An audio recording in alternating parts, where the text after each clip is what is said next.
Bismillahirrahmanirrahim. Assalamu alaikum, dear students. Welcome to Noor Virtual Classes. I am Abdul Majid Khan, your biology teacher, and we are studying Unit 2, Solving a Biological Problem. In this unit, we have discussed what is a biological problem. Biological problem is a question related to living organisms that is either asked by someone or comes in biologist mind by himself or herself. यानी कि biological problem एक question होता है living organisms के related. अब for example हम कोविड-19 के बारे में क्वेश्चन करते हैं कि ये किसने फैलाया. Is it a biological problem? No, it is not related to living organisms. हाँ, अगर हम ये क्वेश्चन करते हैं कि ये इंसानों में ही क्यों बीमारी फैलाता है, जानवरों में क्यों नहीं फैलाता, तो now this question is related to living organisms, so this is a biological problem. And then we have discussed how these biological problems are solved. These are solved by a formula called biological method. What is a biological method? It is a scientific method in which biological problems are solved. ऐसा साइंसी तरीका जिसमें biological problems को solve किया जाता है, या ऐसा साइंसी formula जिसमें बायोलॉजिकल प्रॉब्लम्स जिसके ज़रिए सॉल्व किए जाते हैं.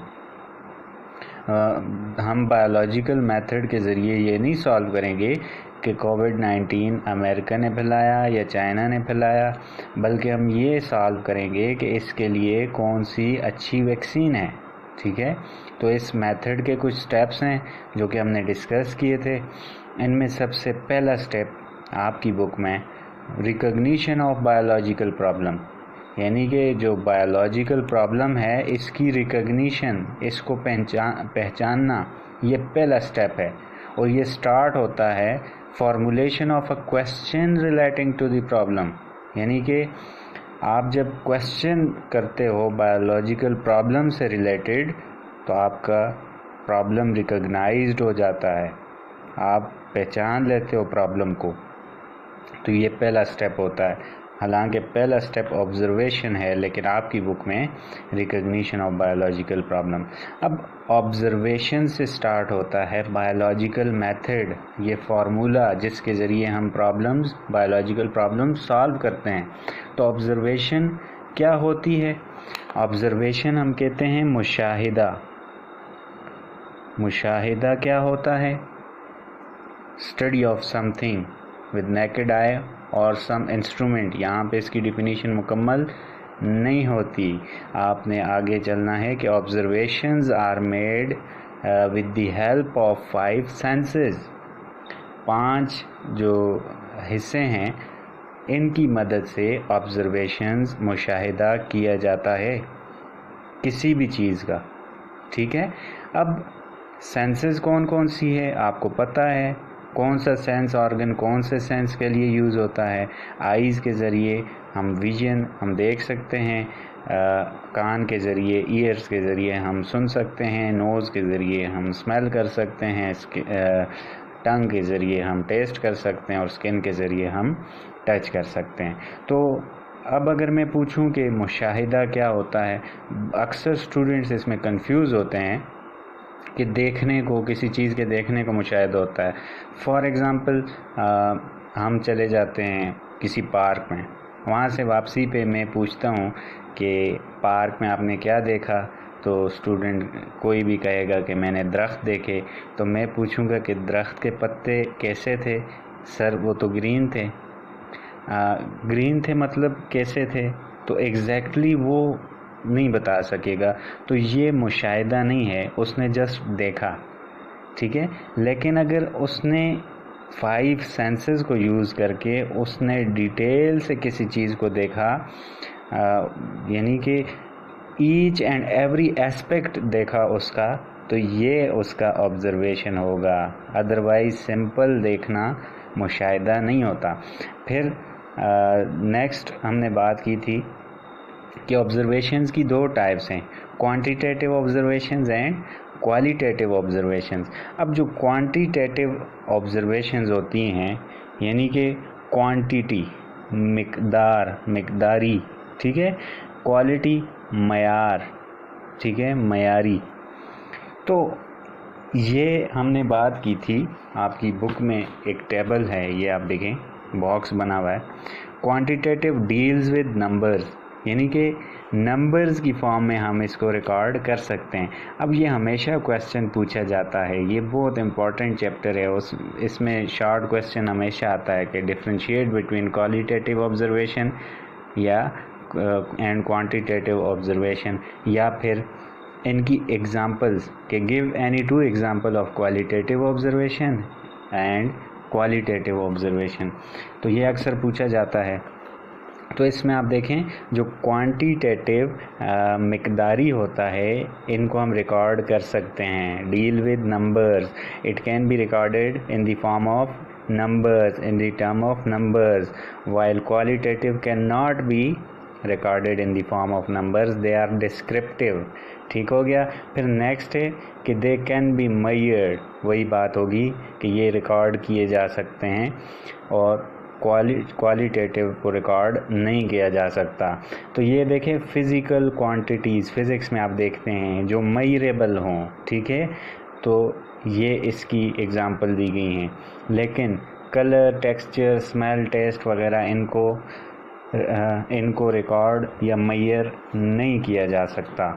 फिर क्वांटिटेटिव ऑब्जर्वेशंस इनवेरिएबल होती हैं, यानी कि ये चेंज नहीं होती। एग्जांपल से हम देखेंगे, ठीक है, ये फिक्स्ड होती हैं, जबकि क्वालिटेटिव जो होती हैं ये चेंज होती हैं, ये वेरिएबल होती हैं। मैथमेटिक्स में आप देख रहे हैं ना, एक्स, वाई, जी या ए, बी, जिनकी कोई भी वैल्यू आ सकती है। अब ये मोर एक्यूरेट होती है क्वांटिटेटिव, ये लेस एक्यूरेट होती हैं। कैसे? एग्जांपल से हम देखते हैं। तो दो एग्जांपल्स मैंने नोट्स में दी हैं, यहाँ पे आप देखें, ठीक है, कि freezing point of water is colder than the boiling point. अब ये क्वालिटेटिव ऑब्जर्वेशन है, इसमें फिक्स नहीं बताया गया कि पानी का फ्रीजिंग पॉइंट जो है वो ठंडा होता है बॉइलिंग पॉइंट से। अच्छा, थोड़ा सा ठंडा होता है, कितना ठंडा होता है, लेकिन जब आपको एग्जैक्ट वैल्यू पता चलती है कि वाटर का फ्रीजिंग पॉइंट 0 डिग्री सेल्सियस है और बॉइलिंग पॉइंट 100 डिग्री सेल्सियस है, अब ये आप रिकॉर्ड भी कर सकते हैं। ये फिक्स्ड वैल्यू है, ये इनवेरिएबल है, जबकि ये वेरिएबल है। और फिर नेक्स्ट जो एग्जांपल है, अ litre of water is heavier than a litre of ethanol. Ethanol spirit या अल्कोहल, के पानी जो है इथेनॉल से भारी है। ये क्वालिटेटिव ऑब्जर्वेशन है, मयारी मुशाहिदा है। जबकि मिकदारी क्वांटिटेटिव ऑब्जर्वेशन, जब हम एग्जैक्ट बताएंगे कि 1000 ग्राम वाटर जो है वो 1 लीटर वाटर कितना होता है, 1000 ग्राम होता है, जबकि इथेनॉल 789 ग्राम्स। सिंपल, ये आपने याद रखना है, 789 ग्राम 1 लीटर इथेनॉल का वेट होता है। जिस तरह कोई भी आपसे पूछे कि एक बोतल में पानी है, फिर उस पानी को हम निकाल के उसी बोतल में हम हनी, शहद डाल देते हैं, तो हैवियर कौन सा होगा, ठीक है। तो ये क्वालिटेटिव क्वांटिटेटिव की हमने प्रॉपर्टीज़ भी देखी और उसकी 2 एग्जांपल्स आपके नोट्स में मौजूद हैं, ये आपको ज़रूर आना चाहिए। फिर हमारा तीसरा स्टेप स्टार्ट होता है बायोलॉजिकल मेथड का, ठीक है, जो कि हाइपोथेसिस है, जिसको हम मफरूज़ा कहते हैं, मफरूज़ा या ख़याल या ख़याली, ठीक है। अब ये होता क्या है, ये एक स्टेटमेंट होती है। क्या होती है? स्टेटमेंट, ख़याली स्टेटमेंट होती है। दैट माइट बी ट्रू, यानी कि ये ट्रू हो सकती है, ट्रू होती नहीं है, 100% ट्रू होती नहीं है, ये डाउटफुल होती है। आप ऐसा कह सकते हैं, a statement that is doubtful और माइट बी ट्रू, ठीक है। फिर इसकी अगर प्रॉपर डिफिनीशन हो, तो ऐसे करेंगे कि it is the tentative explanation of observation. Tentative वही बात होगी कि डाउटफुल, जिसमें शक हो, ठीक है, डाउटफुल। ये एक्सप्लेनेशन होती है, ये एक स्टेटमेंट होती है जो कि ऑब्जर्वेशंस की बेस पे बनती है। ऑब्जर्वेशंस की एक्सप्लेनेशन स्टेटमेंट की फॉर्म में हाइपोथेसिस कहलाती है। अब हाइपोथेसिस मुख्तलिफ हो सकती हैं, ये मफरूज़ा होता है। फॉर एग्ज़ाम्पल आपकी क्लास है, क्लास में चेयर चोरी हो जाती है, ठीक है। मैं आता हूँ, आप कहते हैं सर चेयर चोरी हो गई है। अब एक स्टूडेंट कहता है कि दरवाज़ा खुला था, चोर यहाँ से आया होगा, ठीक हो गया। दूसरा कहता है नहीं सर ये विंडो से आया होगा। तीसरा कहता है नहीं जी ये दीवार से छू मंतर हो गया, ऐसे घुसा है, ऐसे गया है, ठीक है। तो ये मुख्तलिफ स्टेटमेंट्स ख़याली, अब ट्रू तो नहीं है, किसी एक की बात ट्रू होगी ना, सब की बात ट्रू हो सकती है? नहीं हो सकती, ठीक है। तो ये एक ख़याली स्टेटमेंट होती है, टेंटेटिव एक्सप्लेनेशन होती है जो कि ट्रू हो सकती है। अब ऑब्जर्वेशंस जो बनाते हैं साइंटिस्ट, वो जो पिछला नॉलेज होता है उसकी बेस पे बनाते हैं, यानी कि recall previous knowledge and make a new one, और कुछ नए ऑब्जर्वेशंस बनाते हैं। अब फॉर एग्ज़ाम्पल मैंने कोई एक्सपेरिमेंट किया है, मैंने कोई बायोलॉजिकल प्रॉब्लम सॉल्व किया है, उसमें मैंने कहा कि मैंने वैक्सीन बनाई है, लेकिन उस वैक्सीन में मैंने ये केमिकल्स डाले थे और उन्होंने काम नहीं किया, उनका कोई कंक्लूजन रिज़ल्ट नहीं निकला। तो क्या आप लोग भी दोबारा वही चीज़ इस्तेमाल करोगे? आप मेरी जो रिपोर्टिंग है, मेरी जो बुक्स हैं वो पढ़ोगे, तो क्या आप उसी पे नहीं, आप कोई अलग उसका सलूशन ढूंढोगे। तो जो ऑब्जर्वेशंस होती हैं वो पिछले नॉलेज को देख के, पिछली ऑब्जर्वेशंस को बायोलॉजिकल प्रॉब्लम पे जो हुई होती हैं उसको देख के बनाई जाती हैं। अब उन ऑब्जर्वेशंस की बेस पे हाइपोथेसिस बनती है, एक स्टेटमेंट बनती है, ठीक हो गया। अब इस स्टेटमेंट या इस हाइपोथेसिस ये मुख्तलिफ बनती हैं, जिस तरह मैंने आपको मिसाल दी ना कि मुख्तलिफ बातें होंगी। कोई कह रहा है विंडो से आया है, कोई कह रहा है चोर जो है वो दरवाजे से आया है, कोई कह रहा है रोशनदान से आया है, कोई, तो मुख्तलिफ स्टेटमेंट्स हमारे पास आ गई। अब इनमें से कोई भी ट्रू हो सकती है। ये डाउटफुल एक्सप्लेनेशन थी ऑब्जर्वेशंस की बेस पे। अब ऐसा तो नहीं है कि एक बंदा देख रहा है दरवाज़ा खुला है, बस वो कुछ कह नहीं रहा, कोई स्टेटमेंट नहीं दे रहा, तो ऐसे काम नहीं चलेगा, बल्कि एक स्टेटमेंट, ऑब्जर्वेशंस जो हुई थी उनकी बेस पे एक स्टेटमेंट, एक मफरूज़ी, एक ख़याल, एक ख़याली स्टेटमेंट होगी जिसको हम हाइपोथेसिस कहते हैं। अब इस हाइपोथेसिस के कुछ कैरेक्टरिस्टिक्स होने चाहिए, यानी कि गुड हाइपोथेसिस, एक अच्छी हाइपोथेसिस के कुछ फीचर्स होते हैं, कुछ कैरेक्टरिस्टिक्स होते हैं। तो सबसे पहले तो ये टेंटेटिव होना चाहिए, यानी कि एग्जैक्टली 100% तो ट्रू नहीं होता है, हाइपोथेसिस हो ही नहीं सकता। ये डाउटफुल होना चाहिए, डाउटफुल आइडिया, ठीक है। उसमें शक की बुनियाद होनी चाहिए कि बाद में गलत भी आ जाता है तो ठीक है भाई, इसको हम चेंज कर देते हैं, उसको हम रिडक्ट कर देते हैं, रिड्यूस कर देते हैं, निकाल देते हैं स्टेटमेंट को। तो ये डाउटफुल होना चाहिए। फिर बेस्ड ऑन ऑब्जर्वेशन या एग्रीज विद ऑब्जर्वेशन। अब ऐसा तो नहीं है देखा कुछ और बोला कुछ, स्टेटमेंट कुछ थी, नहीं, वो ऑब्जर्वेशन के साथ एग्री होनी चाहिए। आपकी हाइपोथेसिस तब अच्छी होगी, तब गुड होगी जब वो आपकी ऑब्जर्वेशन के साथ एग्री होगी, जब वो डाउटफुल होगी, and keep as simple as possible.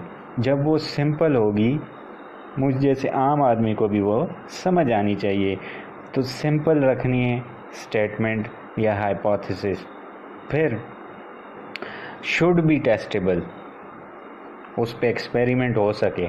Hypothesis कैसी बनानी है? ऐसी बनानी है कि जिस पे एक्सपेरिमेंट हो सके, वो टेस्टेबल हो। ऐसी हाइपोथेसिस ना हो कि जो टेस्टेबल ना हो, ठीक है। फिर पोटेंशियली फाल्सिफिएबल, फाल्सिफिएबल किसे कहते हैं? फॉल्स, गलत को, यानी कि गलती की गुंजाइश होनी चाहिए, वही बात होगी कि डाउटफुल होनी चाहिए, ठीक है। फिर एक जनरल स्टेटमेंट होनी चाहिए लेकिन एक जनरल स्टेटमेंट होनी चाहिए। जिस तरह आपकी बुक में एग्जांपल दी है हाइपोथेसिस की, मलेरिया को एज अ बायोलॉजिकल प्रॉब्लम लिया है कि what is the cause of malaria. तो यहाँ पे हाइपोथेसिस उन्होंने क्या बनाई है, Plasmodium is the cause of malaria. अब प्लाज्मोडियम पे टेस्टिंग होगी, उस पर एक्सपेरिमेंटेशन होगी कि मलेरिया जो बीमारी है उसकी वजह प्लाज्मोडियम है। तो हम टेस्ट करेंगे, उससे काटेंगे स्पैरोज़ वगैरह को, फिर इंसानों को देखेंगे कि कोई भी रिज़ल्ट आया, उससे हम कंक्लूजन निकालेंगे। तो ठीक हुई तो हम कह देंगे कि हाँ भाई मलेरिया का काज प्लाज्मोडियम ही है, ठीक हो गया। तो ये कैरेक्टरिस्टिक्स हैं गुड हाइपोथेसिस के, एक अच्छे हाइपोथेसिस के ये 5-6 कैरेक्टरिस्टिक्स हैं, ये आपको पता होने चाहिए। फिर नेक्स्ट जो हमारा स्टेप है 4th वन, वो है डिडक्शन या रीजनिंग जिसको हम कहते हैं, ठीक है, डिडक्शन या रीजनिंग। तो इसको हम फिर इंशाल्लाह नेक्स्ट लेक्चर में ही देखेंगे, वरना हमारा जो लेक्चर है वो लेंथी हो जाएगा। तो अभी कुछ MCQs हैं जो कि ज़्यादातर इस यूनिट से ज़्यादा शॉर्ट क्वेश्चंस और MCQs आते हैं। तो इस जो हाइपोथेसिस या ऑब्जर्वेशन के हवाले से हैं वो मैं आपको बता देता हूँ कि यहाँ पे देखें पूछा हुआ है which one is the first step of biological method. तो यहाँ पे दिए गए हैं डिफरेंट स्टेप्स दिए गए हैं बायोलॉजिकल मेथड्स में कि कौन सा जो है वो पहला स्टेप है बायोलॉजिकल फार्मूला या मेथड का। तो ऑब्जर्वेशन इसका सही आंसर है, ठीक है। फिर नेक्स्ट हम देखते हैं ये कि which one of the following is not characteristic of A hypothesis, कि इनमें से कौन सा जो है हाइपोथेसिस का कैरेक्टर नहीं है। अभी जो हमने देखें कि it must be consistent with all available data, यानी कि जो ऑब्जर्वेशन है उनसे एग्री करना चाहिए नहीं करना चाहिए, ये तो ठीक बात है, ये नॉट तो नहीं है, ये तो कैरेक्टर है, इसको हम सिलेक्ट नहीं करेंगे। इट मस्ट बी टेस्टेबल, तो ये भी सही बात है कि हाइपोथेसिस टेस्टेबल होना चाहिए, तो इसको भी हम सिलेक्ट नहीं करेंगे। It must be correct, hypothesis मफरूज़ा करेक्ट होना चाहिए, लाजमी करेक्ट होना चाहिए, नहीं भाई, तो ये गलत जवाब है, इसी को हम सिलेक्ट करेंगे। फिर आगे देखते हैं हम, which one of the following is true about statement of hypothesis. तो हाइपोथेसिस के बारे में कौन से ट्रू हैं। लॉजिकल होना चाहिए, जाहिर सी बात है होना चाहिए लॉजिक। जब आप कहेंगे कि सर चोर जो है वो दरवाजे से आया तो दरवाजे को ताला होगा, तो ये लॉजिकल बात तो ना हुई। तो हाइपोथेसिस मफरूज़ा तो है लेकिन ये लॉजिकल होना चाहिए, ठीक हो गया।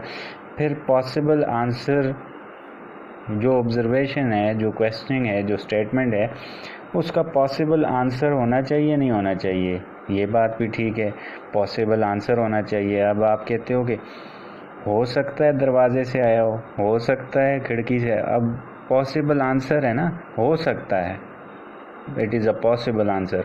फिर बेस्ड ऑन ऑब्जर्वेशन, हाइपोथेसिस जो है वो ऑब्जर्वेशन की बेस पे होनी चाहिए, तो ये भी सही बात है। ऑब्जर्वेशन यानी कि ऑल ऑफ देम, ये तीनों बातें ठीक हैं, तो आप ये सिलेक्ट करोगे।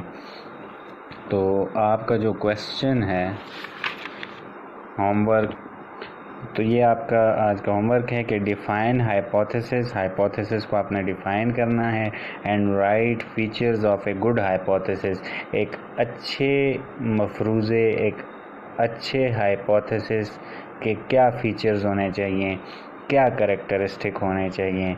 तो ये आपने रफ पे लिख लेने हैं और मुझे आपने सेंड कर देने हैं। If you have any question you are welcome to ask in a comment box. Thank you. Allah Hafiz.